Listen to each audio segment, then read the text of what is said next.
दोस्तों जय हिंद नमस्कार। कैसे हैं आप? भारत से पंगा लेने के बाद मालदीव की हालत सांप छछूंदर जैसी हो गई है।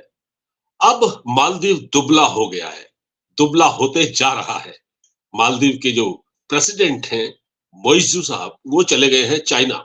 चाइना वो 12 तारीख तक रहेंगे और उनका एक स्टेटमेंट आया है और जिसमें उन्होंने चीन सरकार से कहा है, शी जिनपिंग की सरकार से, कि भैया ऐसा है कि अब भारत से तो टूरिस्ट आएंगे नहीं हमारे यहाँ, तो लिहाजा अब आप ज्यादा से ज्यादा टूरिस्ट हमारे यहाँ भेजने की कोशिश करें, नहीं तो हम तो मर जाएंगे।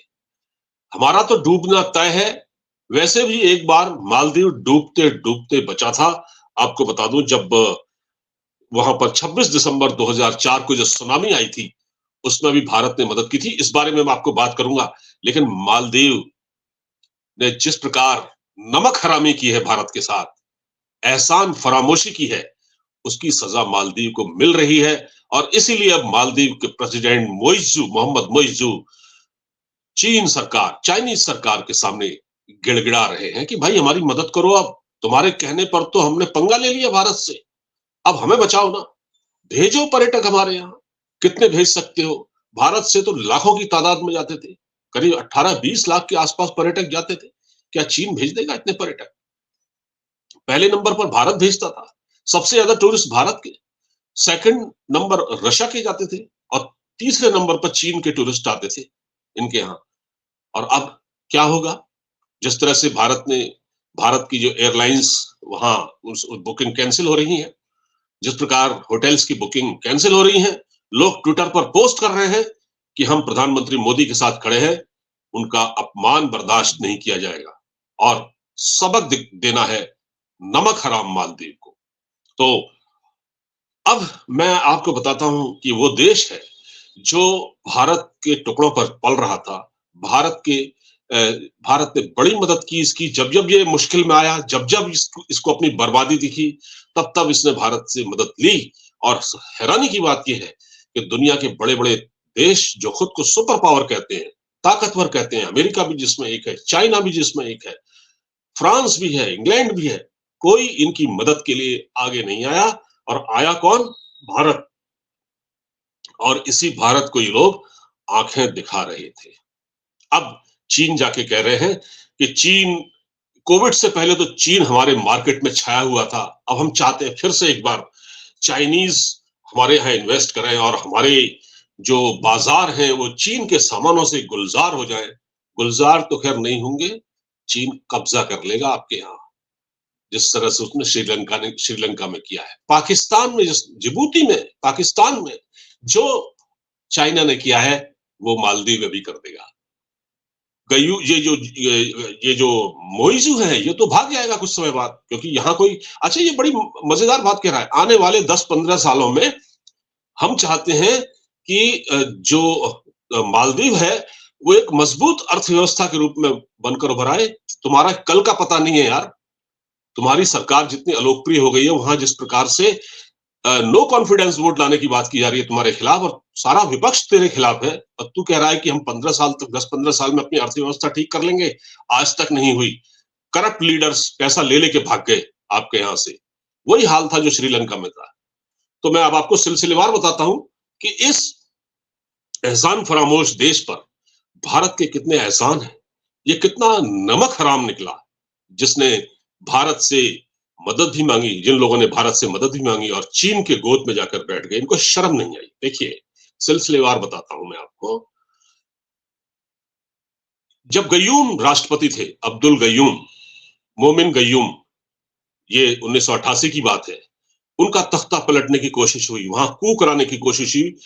गयूम के साथ का एक व्यापारी था, वो व्यापारी ने किसी श्रीलंकाई आतंकवादी संगठन, जो चरमपंथी संगठन था, उसके किसी नेता से मिलके इनके यहाँ कू कराने की कोशिश की। तो 3 नवंबर 1988 को गयूम, जो कि इनके पूर्व राष्ट्रपति थे, वो भारत आने वाले थे। उस वक्त राजीव गांधी की सरकार थी भारत। तो राजीव गांधी को जब पता चला कि गयूम भारत आ रहे हैं, तो उन्होंने कहा कि अभी मैं किसी चुनावी कार्य, मतलब उस वक्त चुनाव का माहौल चल रहा था, तो चुनावी कार्य से बाहर निकल रहा हूं, फिर मिलते हैं। लेकिन इसको पता नहीं था अब्दुल गयूम को कि वहां तख्ता पलट होने वाला है, उसको कैद करके पकड़ लेंगे, जेल में डाल देंगे। तो जब इस तरह की खबर लगी तो भारत से मदद मांगी इन्होंने। भारत से मदद मांगी तो भारत ने ऑपरेशन कैक्टस चलाया और वो इतना बड़ा कर्ज है इनके ऊपर, भारत भारत सरकार का इतना बड़ा एहसान है इनके ऊपर। इस कर्ज को शायद कभी मालदीव चुका नहीं सकता, और अगर मोहम्मद मोइजू में थोड़ी बहुत भी शर्म है तो उनको उसमें डूब के मर जाना चाहिए। देखिए, 3 नवंबर 1988 को ऑपरेशन कैक्टस चलाया अब्दुल गयूम की सरकार को बचाने के लिए, और आगरा के खेरिया हवाई अड्डे से 6 पैरा कमांडो, 6 पैरा के 150 कमांडो उड़े थे। फारूक बलसारा ब्रिगेडियर थे उस वक्त, उनके नेतृत्व में वो उड़े और उन्होंने मालदीव पहुंचकर इनकी जान बचाई। राष्ट्रपति गयूम को वहां सेफ हाउस में पहुंचाया, और जो आतंकवादी जिन्होंने कब्जा कर लिया था तकरीबन हर जगह पर, रेडियो स्टेशन पर बड़ी बड़ी इमारतों पर, बैंकों पर, सरकारी दफ्तरों पर, सबको मार डाला, गोलाबारी की और मार डाला। और जो विपक्ष का जो नेता जिसने इनके खिलाफ बगावत की थी गयूम के खिलाफ, उसको भी पकड़ के कैद कर लिया था। तो एक एहसान इनके ऊपर बहुत बड़ा ये है। दूसरा, 4 ऐसे एहसान हैं भारत के इनके ऊपर, मैं आपको बता रहा हूं। पहला एहसान तो मैंने आपको बता दिया। दूसरा दूसरा था 26 दिसंबर 2004 को। 26 दिसंबर 2004 को इस पूरे एरियाज में, यानी कि जहां मालदीव, इंडोनेशिया और ये जो श्रीलंका और तंजानिया, इन जगहों पर सुनामी आई। समुद्र में नीचे भूकंप आया काफी गहराई में, जिसकी तीव्रता 9.3 रिक्टर स्केल पर थी। और समुद्र में जब भूकंप आए तो उसको सुनामी कहा जाता है। समंदर की लहरें ऊपर उठती हैं और पूरा इलाका बह जाता है। एक बार जापान में आई थी सुनामी, आपको याद होगा, उस वैसा ही था। तो लगभग मालदीव बर्बाद हो चुका था, मालदीव में कई मौतें हुई। तो भारत ने उस वक्त ऑपरेशन वेव्स चलाया था। ऑपरेशन वेव्स, वेव्स लहरों को कहा करते हैं, तो समंदर में जो लहरें उठती हैं उसके नाम पर ऑपरेशन वेव्स वो चलाया। और इस मुश्किल की घड़ी में भारत की जो नेवी है और भारत की जो फौज है वहां पहुंची और उसने मालदीव के लोगों की रक्षा की। दूसरा एहसान ये है, ठीक है। तीसरा एहसान मैं बताता हूं आपको। तीसरा एहसान है 4 दिसंबर 2014 को, ये था ऑपरेशन नीर। ऑपरेशन नीर चलाया था भारत ने। नीर कहते हैं पानी को, जल को। इनके वहां मालदीव की राजधानी माले में जो वाटर ट्रीटमेंट प्लांट था उसमें आग लग गई, वो तबाह हो गया। तो इन्होंने भारत से मदद मांगी। भारत की नौसेना के जहाजों में पानी भर भर कर ले जाया गया। 375 मैं बताता हूं आपको, 374 टन पानी की आपूर्ति इनके वहां हुई, और इससे इनकी प्यास बुझी। ये तो पानी के लिए मरे जा रहे थे, इनके वहां पानी नहीं था, वाटर ट्रीटमेंट प्लांट पर आग लग गई थी, तब भी भारत से मदद की गई। भारत ने साफ पानी इनको भेजा। और इतना ही नहीं, यहां से इंजीनियर गए और इंजीनियरों ने उस वाटर ट्रीटमेंट प्लांट को फिर से चालू किया, दुरुस्त किया, ठीक किया। एक एहसान ये इनके ऊपर ये है। और चौथा सबसे बड़ा एहसान ये है कि कोविड में, जब कोविड फैल रहा था, तो भारत सबसे बढ़िया वैक्सीन बनाई भारत ने, और भारत सबसे बड़ा वैक्सीन भेजने वाला मुल्क बना। बाहर लोगों की मदद की, छोटे मोटे देशों को तो बहुत मदद की, इसमें एक मालदीव भी था। तो भारत की सरकार ने उस वक्त एस जयशंकर वहां गए और भारत ने कोई 1 लाख कोविड वैक्सीन इनको सबसे पहले भेजी। कोविड वैक्सीन मालदीव को भेजी। और ये 20 जनवरी 2021 की बात है। 20 जनवरी 2021 की बात है, जब भारत ने इनके वहां कोविड की वैक्सीन भेजी, जिससे टीकाकरण हुआ। और वहां इतना ही नहीं, भारत ने अपना मेडिकल स्टाफ भी भेजा। बड़ी संख्या में भारत में नर्सेज, डॉक्टर वहां गए, और जिसमें इन्होंने वहां पर काम किया, और इनके लाखों लोगों की जान उससे बची, इस कोविड टीकाकरण। के पास है क्या यार? इनके पास कुछ है ही नहीं। मतलब एक छोटा सा देश, छोटा सा देश, और उसने इतनी बड़ी बात कह दी हमारे प्रधानमंत्री के लिए, और ये अपने एहसानों को भूल गया। ये जो भारत के जो एहसान इनके ऊपर है, देखिए, मदद की भारत ने, एक सद्भावना के नाते मदद की। भारत ने कोई स्वार्थ के नाते मदद नहीं की, जबकि चीन का तो स्वार्थ होता है। भारत ने कोई स्वार्थ नहीं मांगा इनसे, कोई स्वार्थ वाली बात ही नहीं थी।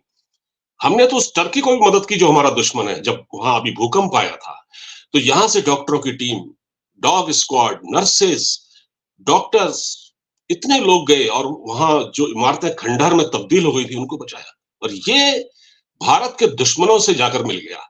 इसने न सिर्फ चीन की यात्रा की, अभी अभी ये चाइना में ही है, इससे पहले ये टर्की भी जा चुका है।